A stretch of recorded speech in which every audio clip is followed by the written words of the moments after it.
Chapter 19. The Egg Sack. The next morning, when the first light came into the sky and the sparrows stirred in the trees, when the cows rattled their chains and the rooster crowed, and the early automobiles were whispering along the road, Wilbur awoke and looked for Charlotte. He saw her up overhead in a corner near the back of his pen. She was very quiet. Her 8 legs were spread wide. She seemed to have shrunk during the night. Next her, attached to the ceiling, Wilbur saw a curious object. It was sort of a sack or cocoon. It was peach colored and looked as though it was made of cotton candy. "Are you awake, Charlotte?" he asked softly. "Yes," came the answer. "What is that nifty little thing? Did you make it?" "I did indeed," replied Charlotte in a weak voice. "Is it a plaything?" "Plaything? I should say not. It's my egg sack, my magnum opus." "I don't know what a magnum opus is," said Wilbur. "That's Latin," explained Charlotte. "It means great work. The egg sack is my great work, the finest thing I have ever made." "What's inside it?" asked Wilbur. "Eggs?" 514 of them," she replied. 514? said Wilbur. "You're kidding." "No, I'm not. I counted them. I got started counting, so I kept on, just to keep my mind occupied." "It's a perfectly beautiful egg sack," said Wilbur, feeling as happy as though he had constructed it himself. "Yes, it is pretty," replied Charlotte, patting the sack with her 2 front legs. "Anyway, I can guarantee that it is strong. It's made out of the toughest material I have. It's waterproof. The eggs inside will be warm and dry."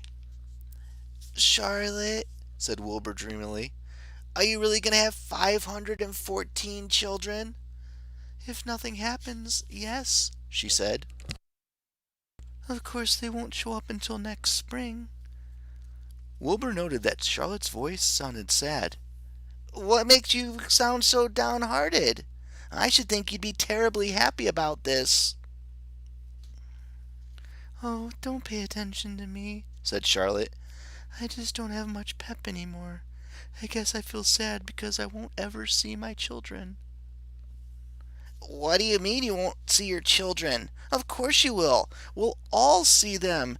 It's going to be simply wonderful next spring in the barn cellar with 514 baby spiders running around all over the place.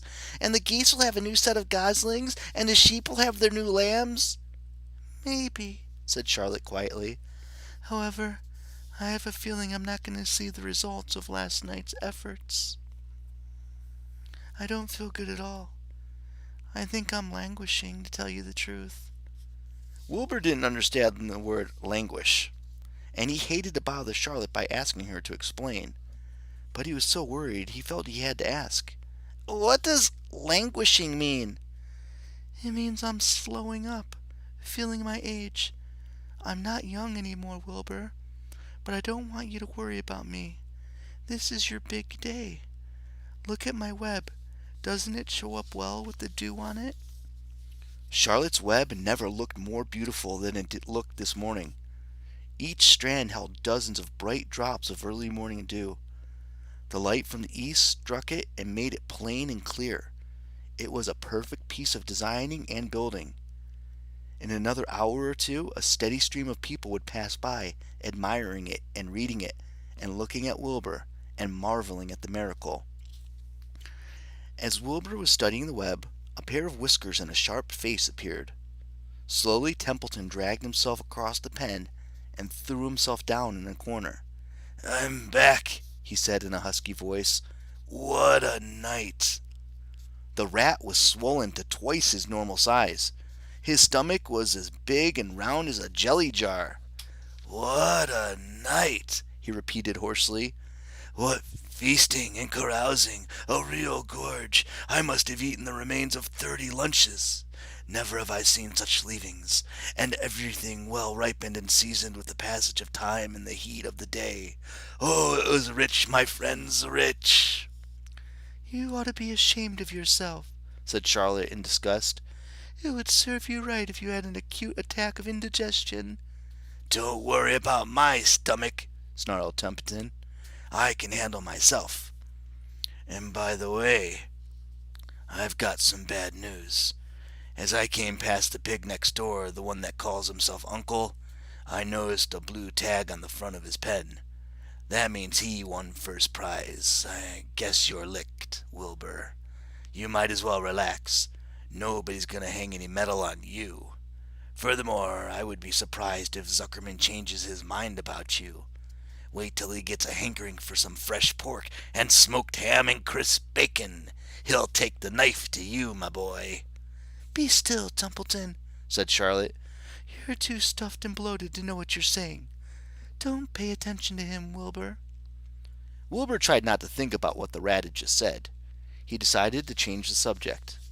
Templeton, said Wilbur, if you weren't so dopey, you would have noticed that Charlotte has made an egg sack. She's going to become a mother. For your information, there are 514 eggs in that peachy little sack. Is that true? Said the rat, eyeing the sack suspiciously. Yes, it is, sighed Charlotte. Congratulations, murmured Templeton. This has been a night. He closed his eyes, pulled some straw over himself, and dropped into a deep sleep. Wilbur and Charlotte were glad to be rid of him for a while. At 9 o'clock, Mr. Arable's truck rolled into the fairgrounds and came to a stop at Wilbur's pen. Everybody climbed out. Look! cried Fern. Look at Charlotte's web! Look what it says! The grown-ups and the children joined hands and stood there studying the new sign. Humble, said Mr. Zuckerman. Now, isn't that just the word for Wilbur?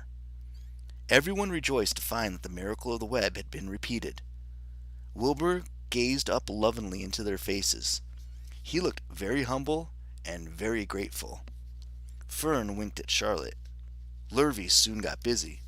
He poured a bucket of warm slops into the trough, and while Wilbur ate his breakfast, Lurvy scratched him gently with a smooth stick. Wait a minute, cried Avery. Look at this. He pointed to the blue tag on Uncle's pen. This pig has won first prize already. The Zuckermans and the Arables stared at the tag. Miss Zuckerman began to cry. Nobody said a word. They just stared at the tag. Then they stared at Uncle. Then they stared at the tag again. Lurvy took out an enormous handkerchief and blew his nose very loud. So loud, in fact, the noise was heard by stable boys all over the horse barn. Can I have some money? asked Fern.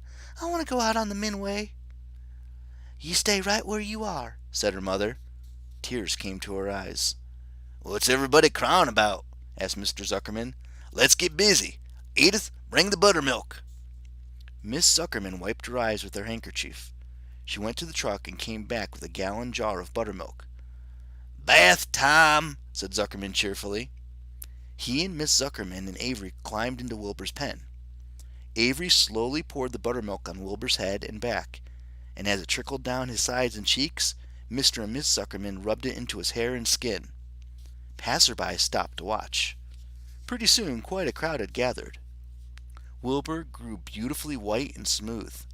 The morning sun shone through his pink ears. He isn't as big as the pig next door, remarked one bystander, but he's cleaner, and that I like.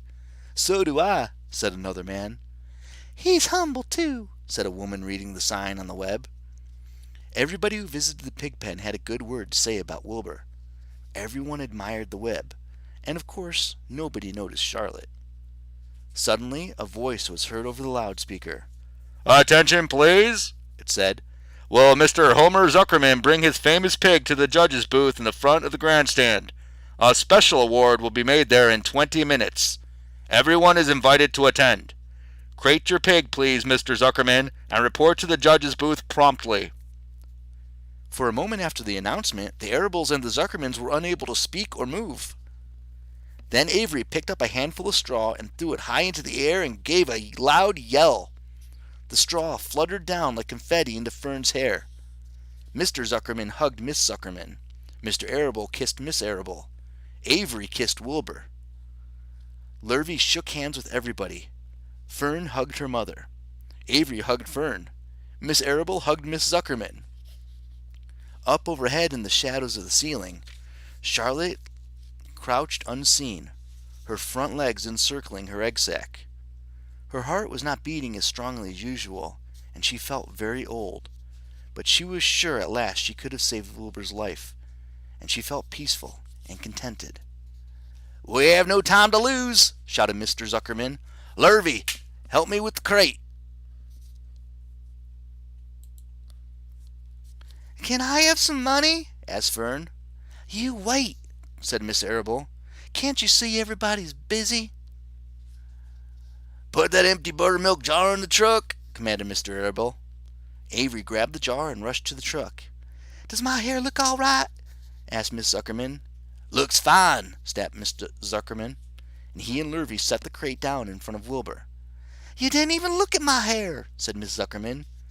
You look all right, Edith, said Miss Arable. Just kite calm. Templeton, asleep in the straw, heard the commotion and woke. He didn't know exactly what was going on, but when he saw the men shoving Wilbur into the crate, he made up his mind to go along. He watched his chance, and when no one was looking, he crept into the crate and buried himself in the straw at the bottom. All right, boys, all ready, said Mr. Zuckerman. Let's go. He and Mr. Arable and Lurvy and Avery grabbed the crate and boosted it up over the side of the pen and up into the truck.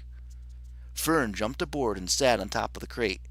She still had straw in her hair and looked very pretty and excited. Mr. Arable started the motor. Everyone climbed in, and off they drove to the judge's booth in front of the grandstand.